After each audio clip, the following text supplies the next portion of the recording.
Hello guys, so on today's video I'm going to show you the procedure how to remove your rear wheel from the X-Moto dirt bike.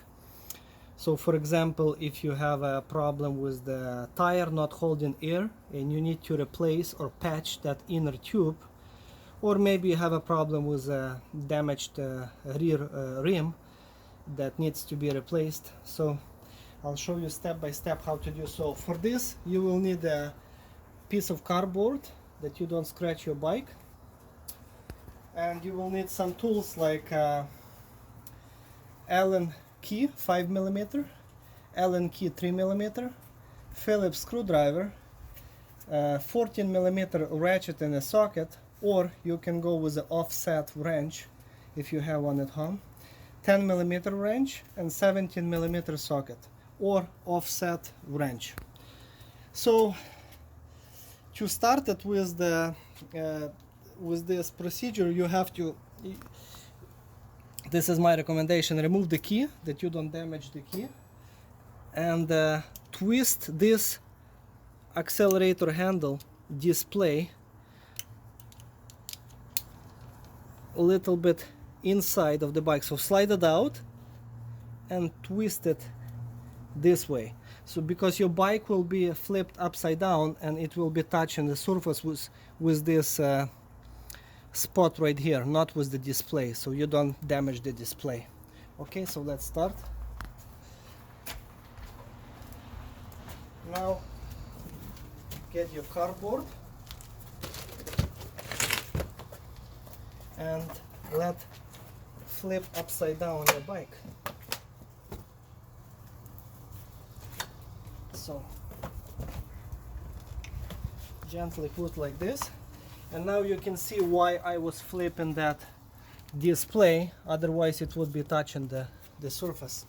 Now on the back of the scooter it will be sitting on a pretty sturdy on that stoplight bracket and the plastic fender, which is, that's why I told you to have a cardboard that you don't scratch anything. Now you have to remove this plastic chain cover. So 3 screws with a Phillips screwdriver.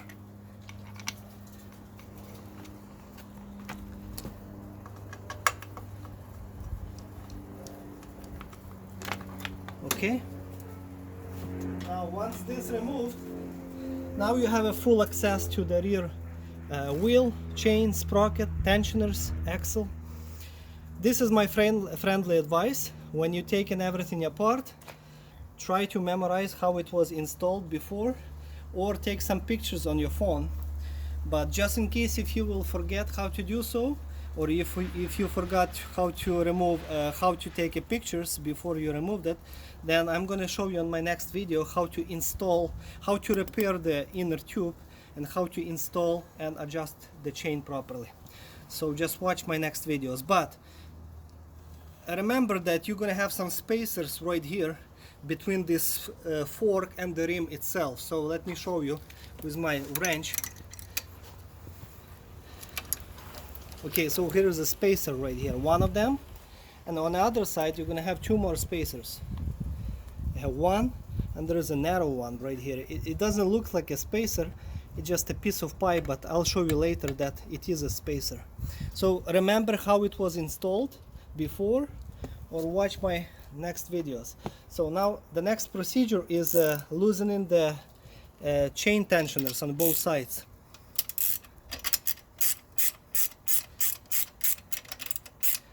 Okay, and on this side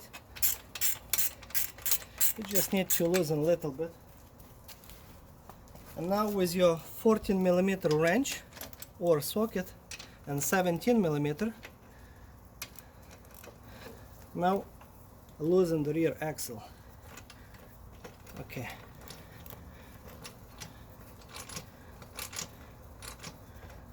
Okay. The nut is removed. Now push with your finger the rear axle bolt to come out. Now you see this bracket? This bracket, let me show you one more time. This bracket was in this position, vertical position, it's holding your plastic chain cover, so remember to install it back so it goes between the fork and the spacer. So because if you will install it this way, well, you can probably push it later on, unless it's going to be jammed pretty hard. So push that bolt out, remove this bracket, and remove the spacer which is on the side of the sprocket. And then now on this side, if you will look, now you have another spacer and another small spacer that comes with the bracket already. Okay, I should tell you probably, because I can install it with the brake caliper on, but the best way would be to remove the brake caliper too. Well, right now it does not really matter for the removal, but when you will be installing it back, it will save you some time and nerves to install the rear wheel, because you will have to slide it in between the brake pads. This brake disc will have to go between the brake pads. So right now just remove it and slide it out. Okay. Now you have removed wheel. 2 chain tensioner stays at the same spot. You don't have to remove it completely. Now remember, look at the shape on the side of the chain tensioners. You see that? So they are not perfectly flat, they are like an offset. So this offset have to go into the axle this way. Okay? Not like this, but like this. Well, this is it. That's the procedure how to remove the wheel. And my next video I will show you how to remove the inner tube, how to replace it, and how to put everything together, how to put everything back together, and how to adjust your chain. Thank you. Bye.